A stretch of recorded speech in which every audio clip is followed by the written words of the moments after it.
Are home prices falling in the Grand Rapids, Michigan area? Well, watch this video and find out the truth. Welcome to the Grand Rapids, Michigan Residential Real Estate Market Update with data through December 2022. My name is Rodney Constable. I'm a realtor with 616 Realty in Grand Rapids, Michigan. Year over year, home prices are up 12.63% in the Grand Rapids area, with the average home selling for $347,380. 1 year ago, the average home was selling for $308,424. For years, I've heard people saying things like home prices can't continue to go up. Well, when I hear things like that, I think about the input costs to building a home. And some of the major input costs to building a home are land, labor, materials, and regulatory costs.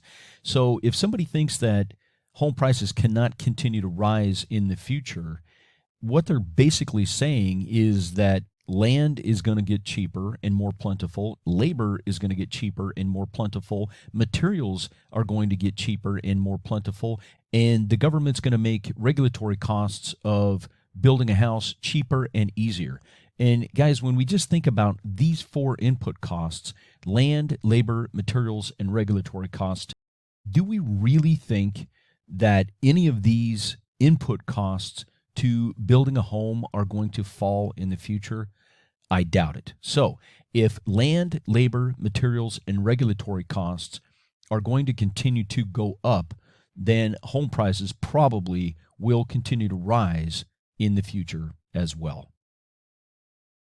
The average home is selling after being on the market for just 21 days.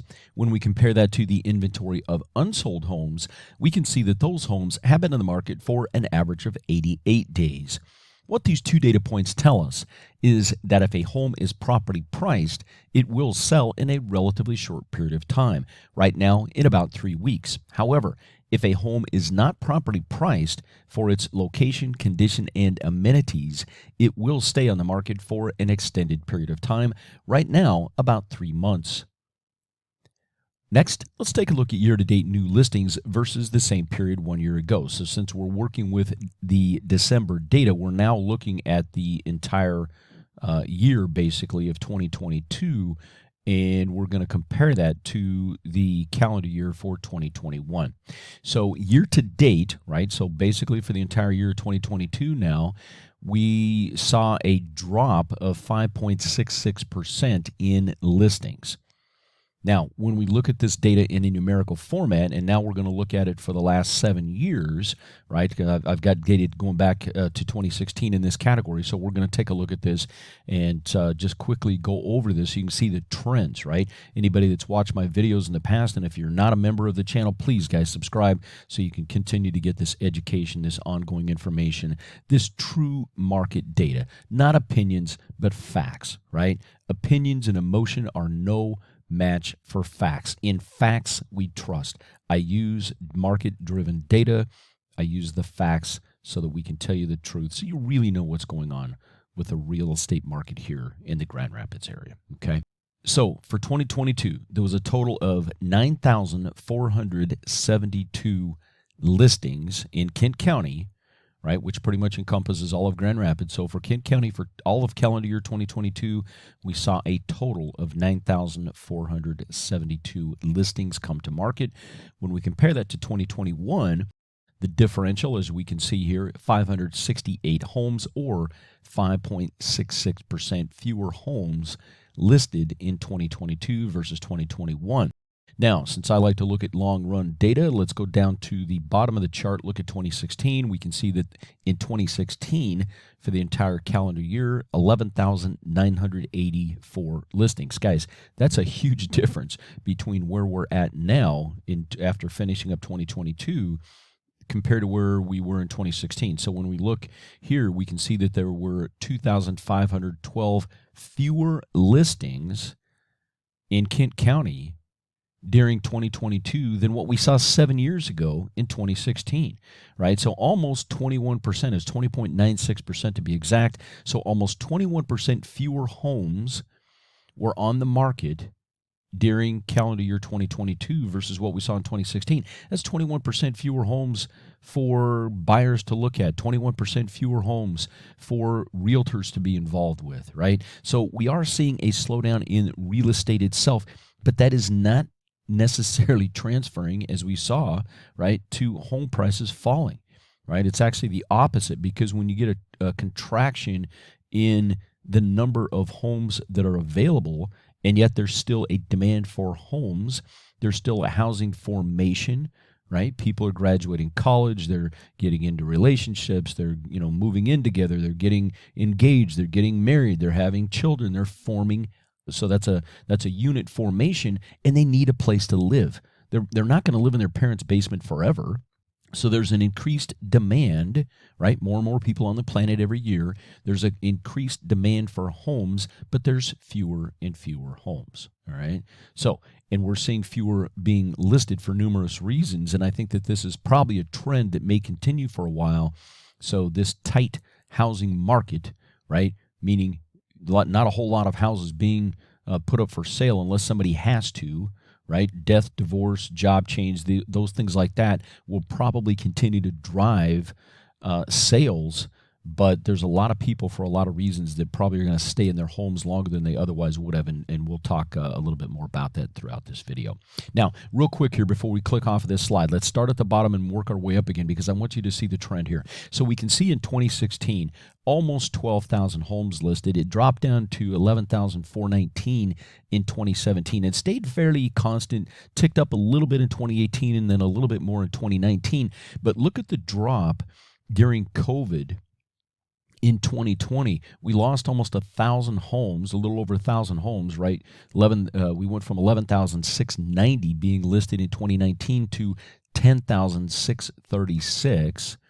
So a drop of over 1,000 homes fewer. And then it dropped off a little bit more in 2021. And then look here, we're lower. We saw fewer homes listed in 2022 than what we did in 2020. And in 2020, of course, most of us realtors for months were locked down, couldn't do anything by law. So just think about where we're at in 2022, guys, and how few homes came to market. And also, for anybody that's thinking that getting into real estate is easy money and you're thinking a job, hey, if you love real estate, fantastic, welcome, come on in. But anybody that thinks this is easy is not looking at this data and not understanding what these trends mean. There's fewer transactions. There's fewer, everything across the board, right? Whether it is the realtor itself, the broker that we work for, which of course mine is 616. Anybody that's doing inspections, anybody that's doing the loans, anybody that's doing the title work, right? Every step of the way, there's fewer and fewer homes being listed. And now let's take a look at closed transactions, because that, of course, is where the rubber, as they say, meets the road. And in this category, we can see that we were down 13.1% for calendar year 2022 versus what we saw in 2021. Now, when we look at this in a numerical format and look at the last 7 years, just like we looked at the listings, we can see that for calendar year 2022, a total of 8,104 homes were sold, right? Transactions completed during calendar year 2022 in Kent County. When we look at 2021, there were 9,323 closed transactions. That's a difference, guys, of 1,219 closed transactions. Now, keep in mind, before I go any further, keep in mind, right, because I want you to understand, regardless of whether you're a buyer, a seller, or somebody in the industry, or, those of you that are watching my video, I get people calling me from Chicago, from Scottsdale, whatever, looking to move up here. And by the way, guys, our homes, if you look at our home prices, right, are much lower than where they are in most other areas of the United States. So if you are looking to make a change, if you're retired, sold a business, or just looking to live in a nice city but a smaller city, right, that has lower crime than a lot of other places, it's a good place to live. We have the Four Seasons. It's a great area. So if you're looking and you're living somewhere else and you are thinking about making a move and you want your money to go further, the Grand Rapids area is a great place to consider. So give me a call and I can help you. But when we look at 1,219 fewer transactions, keep in mind, as I was starting to say, that there's two sides, right? You generally have a listing agent and a buyer's agent, and a listing broker and a buyer broker. So think about, when you multiply that by two, right? Because there's generally two companies, not always, but two companies on each side of that. That's 2,400 transactions basically that didn't happen, right? So when you consider both a buyer and seller side, so again, when you look at this, guys, it's impacting the industry itself. So the industry is going through a contraction of volume, and contraction of revenue, but it's not equating to home prices falling. And if anything, I think what's happening here, guys, with fewer and fewer homes being built, you're seeing fewer permits being pulled. We've underbuilt. I'm going to digress for a second, but stay with me because this is super important if you can get your head wrapped around this. I've seen data anywhere from, just shy of 1 million. This all makes sense in a second. Just shy of 1 million to over 3 million homes that we've underbuilt over the last 10 to 12 years since the financial crisis 07 through 09. So over the last decade plus, there's been too few homes being built across the United States. Okay, so builders just were not willing to build spec homes and build extra homes that would increase the supply, that would keep prices down. So we've underbuilt homes relative to housing formation. Again, that's, people, forming houses, right? Getting together as couples or moving out of their parents' house on their own or whatever. But there's fewer homes that have been built relative. There's, too few homes basically relative to housing formation itself, right? As people will move out of their homes, their parents' homes, and form a household. And so we've had an undersupply for over a decade already, to the tune of 1 million plus homes. And then right now what I'm seeing, so again, we've had, too few homes being built over the last 10 years. But with this slowdown in the increase in interest rates, we're seeing builders building fewer homes once again. We're seeing new builds being canceled. We're seeing fewer permits being pulled in the near term. So all of this is more than likely going to, when you just look at the math, is more than likely going to contribute to, once again, a shrinking supply of homes being built relative to the demand for housing. And what that means economically, of course, right? Supply versus demand, decreased supply, increasing or stable demand. Housing prices are more than likely going to continue to rise, in addition to, as you've already heard, land, labor, materials, and regulatory costs. Now, relative to its peak, have lumber prices come down, relative to their peak during COVID? Yeah, because of supply chains, but relative, long term, it doesn't make any sense that you're going to see material costs over the long haul go down, right? That it's just not going to happen. And of course, regulatory costs are going to continue to go up. Labor is going to continue to go up. The availability of land to build homes on is going to continue to shrink, because if you've already got a home on a piece of property, you can't build another home on top of it, right? Unless you tear that one down and build a multifamily or multi-story or whatever. So all of this, guys, it means that housing prices are probably going to continue to rise in the future. Okay, because it's an economic thing. It's supply versus demand for so many reasons. Now, real quick here, I also want to talk about what's called golden handcuffs. All right, and that's a term that is relatively new, and that it basically addresses the fact that a lot of people got even if they weren't selling their home, they refinanced when rates were down under 4% or even under 3% on a 30-year fixed rate mortgage. So people have refinanced at super low interest rates, and those people are going to be very hesitant about putting their home on the market and moving. Even if they want to move, they're going to have a hard time grappling with getting out of a home where they maybe have a 3% or low, a low 3 or even a sub 3 30-year fixed rate mortgage, and they're looking at something at 6 or higher right now. Okay, on a which historically is still a very low rate, guys. Go back over the history of 50 years of mortgage rates, you're going to see that a 5.5 or a 6.5% fixed rate mortgage is not a bad rate, right? It's just that we had extremely low rates for a while due to subsidies by the government and stimulus.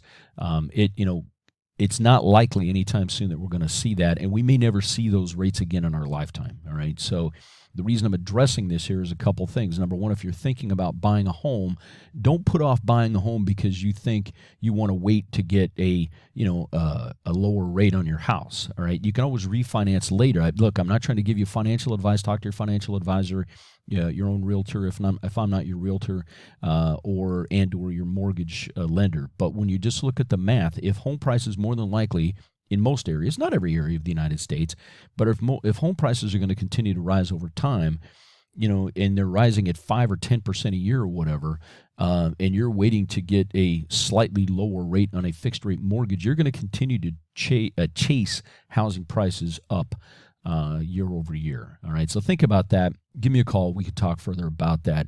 But for so many reasons, right? If people have golden handcuffs, there's going to be fewer and fewer, right? Because they have those super low 30-year fixed rate mortgage. They're not going to want, or 15 or whatever they have, they're not going to want to put their house on the market because they don't want to give up a super low interest rate mortgage to refinance at a higher rate on a more expensive house or whatever. So a lot of people are going to be stuck in, they have those golden handcuffs, right? It's a good problem for them, but it means fewer and fewer homes being put on the market. All right. Now, I know I'm throwing a lot at you guys, but that's the point of these videos, is to educate you, but also get you to understand that you may want to work with me, right? I kind of know this stuff and I kind of know what I'm doing, right? So, let's be real here, right? I want your business. I want to work with you. I want to help you, but I am in a position. I have the knowledge to help you. And that is why you should seriously consider giving me a call and letting me help you buy or sell your next home in the Grand Rapids area. All right. So we have these golden handcuffs, which is going to limit the ongoing supply for a while, right, of homes coming to market. That's going to further contract, right, the number of listings, which, all things being equal, means that housing prices will continue to rise. And in the short term, because of the fears of recession in 2023, which may or may not happen for, across the United States, right? It may not happen, guys. And even if it does, it doesn't necessarily mean home prices here in the Grand Rapids area are going to fall. And even if they do pull back a little bit, it's probably not going to be a drastic situation. I can't predict the future, but when you just look at the reality of the situation and also consider that I've got an extensive background in financial services, decades in that industry, in addition to real estate, I do come at this from perhaps a slightly different place than a lot of other people. So, we are more than likely going to continue over time to see housing prices rise. And again, with the lack of permits and lack of buildings of new homes being built right now, especially on the lower end, it's going to further exacerbate the problem of the supply-demand ratio. Supply is continuing to shrink relative to the demand for homes, and the problem is going to continue to be there of rising housing prices, the problem for people that are trying to get into to a home. All right, so give me a call. I will do everything I can to help you. Now, let's finish up this slide and move on here. And again, I know I've thrown a lot at you, but I hope this is good information for it, and I hope it's been helpful. So again, in 2022, we saw a total of 8,104 closed transactions in Kent County versus 9,323 in 2021. That's a differential of 1,219 homes, or 13.08% fewer transactions, right, versus what we saw in 2021. And then when we look at 2016, right, go to the bottom of the chart, look at long-run data, total of 10,053 homes were sold, closed transactions in Kent County in 2016. So compared to where we're at right now, we just finished up 2022, we're looking at 1,949 fewer closed transactions in 2022 compared to where we were in 2016. That is a differential of 19.39%. over that 7 years. So almost a 20% drop, right, in the number of closed transactions. And then again, starting at the bottom of the chart, let's just work our way up really quickly. So obviously in 2016, over 10,000 homes closed. 2017, it dropped down to 9,390 and then stayed relatively stable right? I mean, it dropped a little bit in 2018 and then went back up a little in 2019. And then in 2020, you can see that the 2017 and 2020 numbers were almost identical, right, within 10 houses. But then you can see that we dropped off in 2021. But look at here in 2022, right? Over the last 7 years, again, this is the length of the data that I have available to me is 7 years right now in for this type of information. So over the last 7 years, you can clearly see that 2022 was by far the lowest number of closed transactions that we've seen in Kent County over the last 7 years. So you would think intuitively, right, with more and more people moving to Grand Rapids, any of us that have lived here for a while, we've seen the medical mile being built out. We've seen companies moving in. We've seen, all these great things that have happened. And yet we've got fewer and fewer closed transactions, okay? And, all of this is, of course, housing prices going up. A lot of people can't afford that. Now we've got interest rates going up. That's going to, continue to make it more challenging for some people to get into a home, no doubt about it. But we've got fewer and fewer homes coming to the market, which all of this, again, is contributing to this situation. All of this means that home prices are probably going to continue to rise in the Grand Rapids area. Now let's address another way to look at this. And so what we're looking at now is the average months of inventory in Kent County. All right. Now stay with me, guys. Super important stuff here. Now I have more data available to me in this category. I have a full decade, so I do take this back 10 years, back to 2013. So we can see here in 2022, we ended the year with 0.9 months of inventory. That's our average months of inventory in Kent County for the entire year of 2022, and we can see that we ended at 20.9 months, which is about 27 plus or minus days.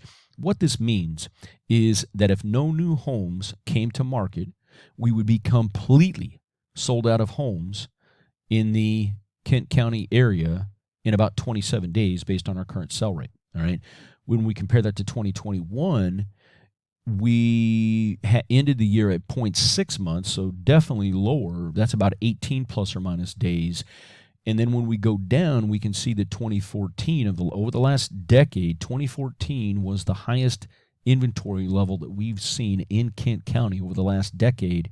And we ended 2014 at 2.3 months of inventory. That's what we averaged for that entire year. When we compare that to where we're at right now in 2022 at 0.9, we can clearly see that we're still running less than half the average inventory, right? As far as, average months of inventory, we're still running less than half of what we were in 2014. And guys, I can tell you that 2014 was a really low number by itself. And here we are right now, still running about half of the inventory that we had in 2014, which was a super low number. So why does inventory matter? Well, as we can see here, if you have between 1 and 2 months of inventory, you probably are going to experience double-digit price appreciation on homes. And that is exactly what we have seen for many years here in the Grand Rapids area. If you're running between 3 and 4 months of inventory, you would generally experience single-digit price appreciation. If the inventory built to where you had between 5 and 6 months of inventory, this is more of a normal, balanced, or neutral market where you might experience some price appreciation, but it would more than likely be in the low single digits. And if you're under 5 to 6 months of inventory, this is considered a seller's market, and that's exactly what we have seen for many years here in Grand Rapids. If you're over 6 months of inventory, this is considered a buyer's market. And if your inventory built to between 7 and 8 months, that's when you would most likely experience single-digit price depreciation.